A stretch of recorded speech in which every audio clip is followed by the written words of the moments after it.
வணக்கம் ஆடிட்டர் கிருஷ்ணன் பேசுகிறேன். இன்னைக்கு ஹாட் டாபிக் மார்ச் 9ஆம் தேதி அன்னைக்கு ஹாட் டாபிக் என்ன அப்படின்னா, ஐசிஐ வந்து மார்ச் 8ஆம் தேதி ஒரு ப்ரெஸ் ரிலீஸ் கொடுத்துருக்கிறதா நிறைய வெப்சைட்டில் வந்து நியூஸ் பரவிட்டு இருக்கு. அது என்ன அப்படின்னா, ஃபவுண்டேஷனும் இன்டரும் வருஷத்துக்கு 2 தடவை இல்லை, வருஷத்துக்கு 3 தடவை வந்து எக்ஸாம் வைக்கலான்னு ஐடியாவில் வச்சிருக்கோம் அப்படின்னு சொல்லிட்டு ஐசிஐ சொல்லியிருக்கிறதா அந்த ப்ரெஸ் ரிலீஸில் போட்டிருக்கு. இந்த ப்ரெஸ் ரிலீஸ் வந்து ஐசிஐ வெப்சைட்டில் இல்லை, நான் செக் பண்ணி பார்த்துட்டேன், ஐசிஐ வெப்சைட்டில் இல்லை. ஆனால் நிறைய ஆன்லைன் நியூஸ் பேப்பர்ஸில் இந்த ப்ரெஸ் ரிலீஸ் வந்து இருக்கு. ஆனால் அவங்க வந்து ஐசிஐயோட அஃபீஷியல்ஸ் சொன்னதா போட்டிருக்காங்களே தவிர ஐசிஐ சொன்னதா போடல, டாப் அஃபீஷியல் சொன்னதா அப்படின்ற மாதிரி போட்டிருக்காங்க. இன்னைக்கு அது ரொம்ப அதிகமாக பரவிட்டு இருக்கு. இது நடக்கவும் வாய்ப்பு இருக்கு, நான் இல்லைன்னு நடக்கவே நடக்காதான் சொல்ல வரல, பட் நடக்கிறதுக்கு வாய்ப்பு இருக்கு. பட் என்னதான் இதெல்லாம் பரவிட்டு இருந்தாலும் ஐசிஐயோட அஃபீஷியல் வெப்சைட்ல நமக்கு வந்தாதான். ஏன்னா ஐசிஐல வந்துட்டு ஐசிஐ நியூஸ் அப்படின்னு சொல்லிட்டு ஒரு டேப் இருக்கு, அதுல வந்து ப்ரெஸ் ரிலீஸ் அப்படின்னு சொல்லிட்டு ஒன்று வரும். அதுல வந்தாதான் இது வந்துட்டு ரொம்ப இம்பார்ட்டன்ட், அதாவது நம்பகத்தன்மையுடைய விஷயமா இருக்கும்.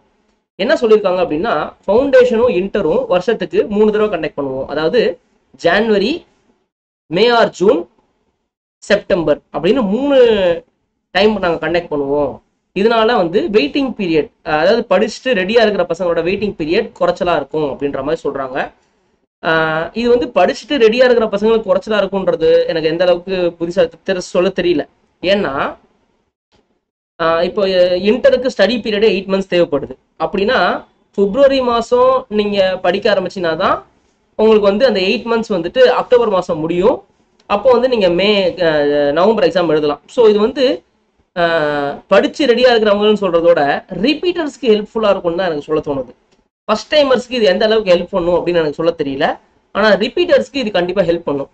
ஃபர்ஸ்ட் டைமர்ஸுக்கு இது வந்து கொஞ்சம் ப்ரெஷராக கூட இருக்கலாம். ஏன்னா இமேஜின், இப்போ ஃபவுண்டேஷன் வந்துட்டு ஃபர்ஸ்ட் டைமர் எழுத போகிறவங்க வந்து ஜென்ரலாக எப்போ படிக்க ஆரம்பிப்பாங்கன்னா மே மாதம் படிக்க ஆரம்பிப்பாங்க.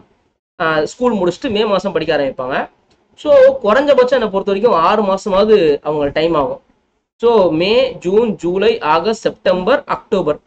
ஸோ அப்போ அவங்களுக்கு வந்து நவம்பர்லயோ டிசம்பர்லயோ எக்ஸாம் வச்சிருந்தாதான் அவங்க நல்ல மார்க் எடுத்து பாஸ் பண்றதுக்கு வாய்ப்பு இருக்குது.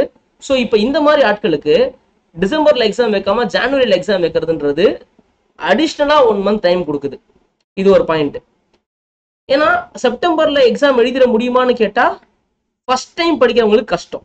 ஆனா இதே அவங்க வந்து 12th ஸ்டாண்டர்ட் படிக்கும் போதே அவங்க படிக்க ஆரம்பிச்சிட்டாங்க, ஒரு சப்ஜெக்ட் 2 சப்ஜெக்ட் முடிச்சிட்டாங்க, 12th ஸ்டாண்டர்ட் முடிச்சதுக்கு அப்புறம் 2 சப்ஜெக்ட் படிக்கிறாங்க, அதுக்கப்புறம் ரிவைஸ் பண்ணிட்டு எக்ஸாம் எழுத போறாங்கன்னா மேபி செப்டம்பர்ல எக்ஸாம் வச்சா அவங்களுக்கு ஈஸியா இருக்கலாம். பட் மற்றபடி நவம்பர்லயோ டிசம்பர்லயோ எக்ஸாம் வைக்கிறது தான் அவங்களுக்கு பர்ஃபெக்டா இருக்கும்ன்றது என்னோட கருத்து. பட் ஐசிஐ என்ன சொல்லுதோ அதான் ஃபைனல், அது வேற விஷயம்னு வச்சுக்கோங்களேன்.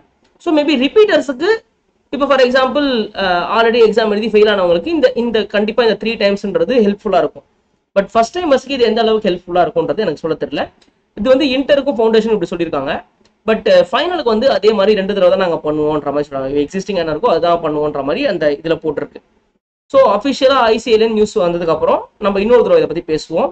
இப்போதைக்கு இந்த ரூமருக்கு என்னோட இன்டர்பிரேஷனை நான் சொல்றேன் உங்களுக்கு. பட் இது நடக்கிறதுக்கு வாய்ப்பு இருக்குன்ற மாதிரி தான் எனக்கு தெரியுது. பார்ப்போம். நன்றி.